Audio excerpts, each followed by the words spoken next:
everyone. Today we got to play In the Palm of Your Hand. Now, this is a 2 to 8 player game, but you have to do it in pairs. And it is actually a tactile clue giving game. But before we get into it, don't forget to hit the subscribe button and the notification bell because board games are awesome. And that's what we do here at Legends of Nirvana. Randy, can you tell us a little bit more about In the Palm of Your Hand? I can and I will. It's a 2020 release.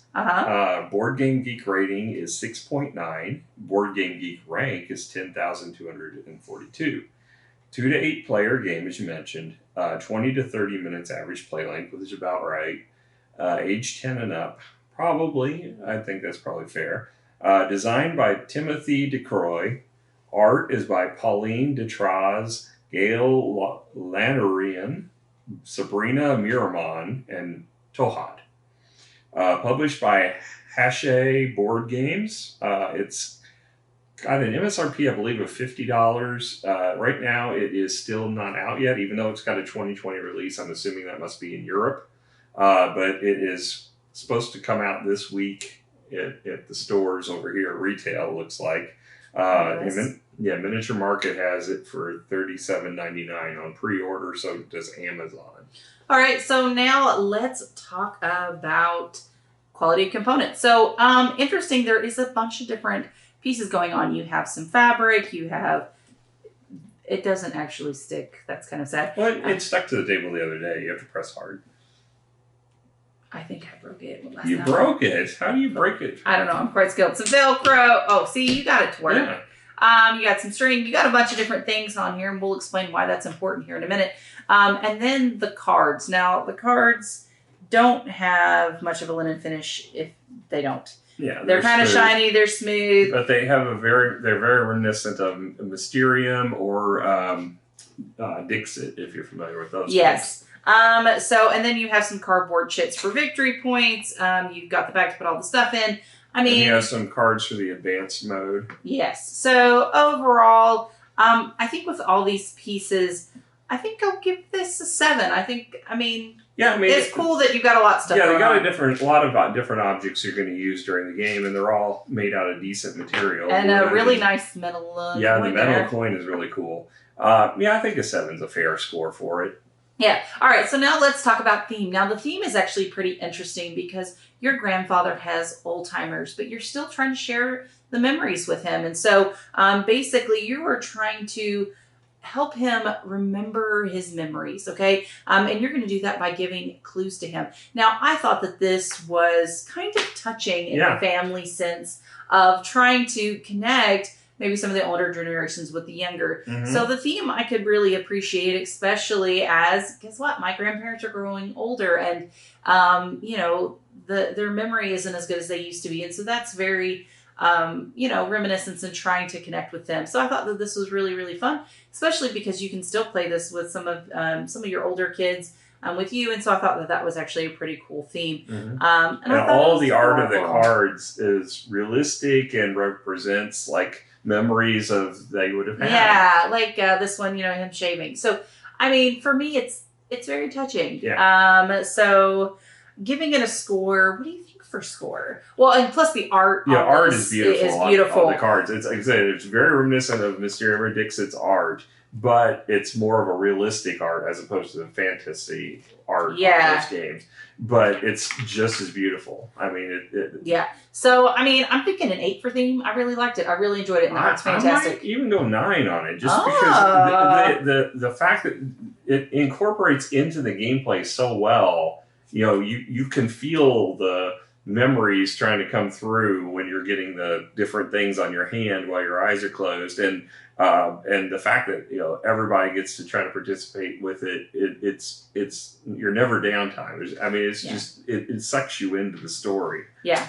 All right, so now let's dig into the rule book. So the rule book is 8 pages. It's got a nice cover, and on the back, it's kind of got some of the pictures and shows their memories and talks about him remembering his grandfather doing these things from the photos. And then, the rule book so it's really only a 6-page when you get into the side with the rules.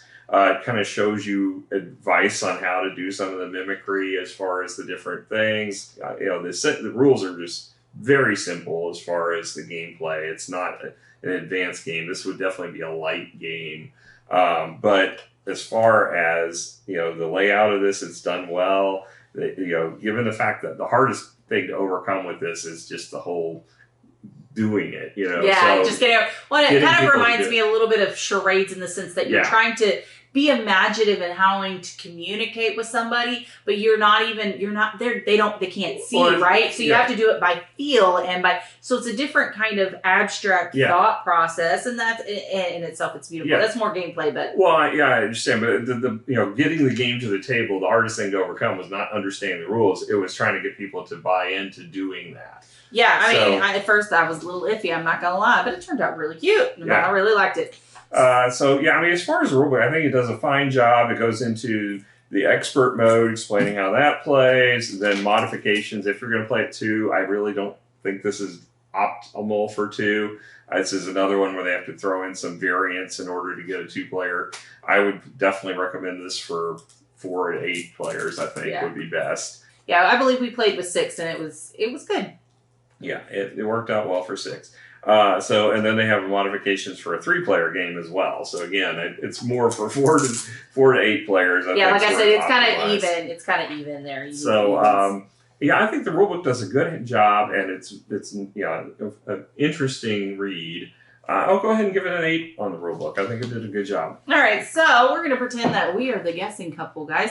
And I am, and then you guys can play the chooser. All right, so I'm going to draw a card here, and then I'm going to look, and I'm going to see, oh, look, he's got, his grandfather is chopping wood down in the basement. Now, the thing is I also see some rope here. Close your eyes. You're not supposed to You're telling, I can hear what you're saying. I know, but close your eyes anyway. I can't see, but I can hear exactly what she says, but I'll pretend I don't. All right, but anyway, so there's some stuff going on. So I'm going to ask myself, how do I represent this? So, Randy, give us your hand. I have to trust her now. This is the worst part. Oh, no, this is scary, okay? So I'm going to try to replicate maybe something in it, maybe to create a feeling. So I am maybe going to, now one of the rules is I'm not supposed to touch his hand. I just kind of cheated a little bit, but you're not supposed to be able to touch the hand, except with the items in question. And then, so this is maybe where he's chopping wood. Oh, there's the one. This is maybe I'm getting a paper cut. Okay. All right. So then I'm going to put this in the middle, and you are going to be like, well, I'm going to try to duplicate that on that side. So obviously there was some sawing. This is not a good hand. All right. But yeah, so you can try to, here, we'll do the scratch and sniff one, or the scratch off, right? Because I was scratching using that Velcro. Okay, but then I'm going to try to do another one. This one, I'm not going to tell Randy what's in this one. Yeah, because you're supposed to do 2 before, so I have to remember all of the things that I felt for both the first and the second one. Yeah, so,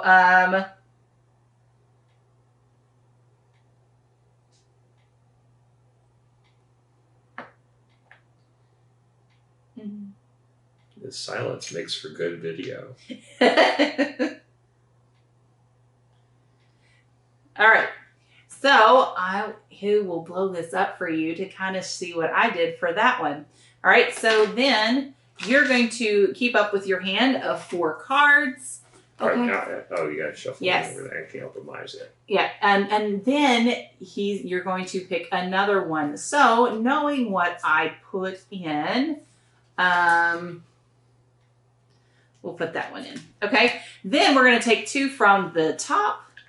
We're going to put them in, and then we're going to mix them up so he doesn't know what's in there. Okay. So there are 2 randoms, and then 2 from what everyone else put in from each of those cards, seeing what I put in. Okay. So then we're going to put them out. Okay. We're going to flip them over. Now, the thing is he's got to pick not only the right 2 cards that his partner was trying to do it, he also has to pick the order in which they came in. So, Randy, what do you think the first one is? All right. There felt like there was a cake involved. No, I'm going to go with this woodworker, I think, because it felt like there was a woodworker from the sounds I heard before we ever started. Now, I got to come with So that's the other key thing is the person is supposed to describe what they were feeling and what they thought and why they were choosing what card they were choosing. Yeah. So what do you think about the second one? So I felt like something rolling. So the rollerball or blade one makes me suspicious, but this one's also got a car in it. But I felt then like a bunch of string hit, like it was kind of a crash. So I'm going to go with the rollerblade one. Yeah. So because he got both of them, our team will get 2 victory points because we're awesome. Now, what happens if he chose them in the wrong order? Well, you don't get any points. It's you have to be exact. And then what if he only gets one right with another person? So whoever put that card in gets that victory point. And basically, we played You're supposed to play around the table, so each player gets to be the grandfather and the grandchild, and then the game's over. So basically 2 rounds around the table. Yes. Assuming you have 2-player teams. And whoever has the most victory points wins the game. Now, overall, like I said, I thought this was cute. This was fun. And it did kind of have to stretch your mental capacity because you're trying to create feeling, not because other people can see it from trying to pick out cards, but the player, when you played it, like you didn't necessarily know what they were putting in your hand because a lot of people, like they were using this saying, oh, it's a person. But when you play it on your hand, you don't feel the head. You just feel a wooden kind of circle thing, which could very well be this, depending on the hard thing. I mean, you can feel the shape of it, but barely. Yeah. And so you didn't know. Oh, is that the meeple or is that the person? Think the harder part is just remembering all of the feelings. Right, because you got to do 2 cards at once. And then, so I thought that was pretty interesting. And then what you think is obvious, other people not so much. And there were some cards that were very close, too. So, I mean, we had ones where, like I had the perfect card where you guys had used the ring, which kind of gave a circle impression. And then you threw the plastic, which could have been rain, could have been a lot of different things. But I had one with rain hitting the circular window, and mine was like skipping stones. The fabric, and it was like there was a blanket on the bed that looked very much like what you've done, and I managed to pass that one over to fool Caleb. I know, and I thought I did really good on that one. But so that's kind of the thing. So and I tell you what, like. Some people just focused on like one part of the picture, and then other people focused on a couple of things. But I think there is too many things because there's too many meanings. But then at the same time, if you have too few, then you don't have a lot of cards can fit in. Yeah. So overall, I thought it was super cute. I thought it was a lot of fun. I think the theme is very, it gives me feel goods. Yeah. Okay. So giving it a score, what do you think? I was pleasantly surprised. This is one I was iffy on when we picked it up at Origins, and I was kind of on the fence about it. It was one of those cases where we thought it was for Sissy. We stayed too long at the booth because I was on the fence. I was leaning towards passing on it, and then we stayed there, and you picked up some games for Sarah. And then, in the midst of talking with them further, because I got to meet with Heshe and talk with them about their releases for Gen Con, which I've also ordered now because they let me pre-order them. So I've got their releases for Gen Con already pre-ordered. I'm like, okay, let's go ahead and get it because we like Mysterium so well. And, this turned out, 1, it doesn't really feel like Mysterium nearly like as I thought it was going to.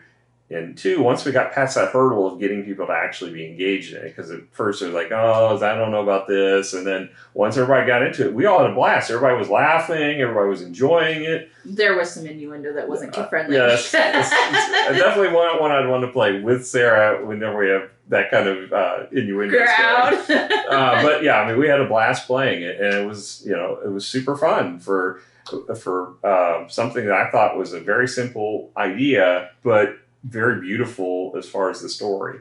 I'm going to give this an 8, I think. I was surprised at how much I liked this game. Yeah, no, I thought it was super cute. Is it something to play every single time? No.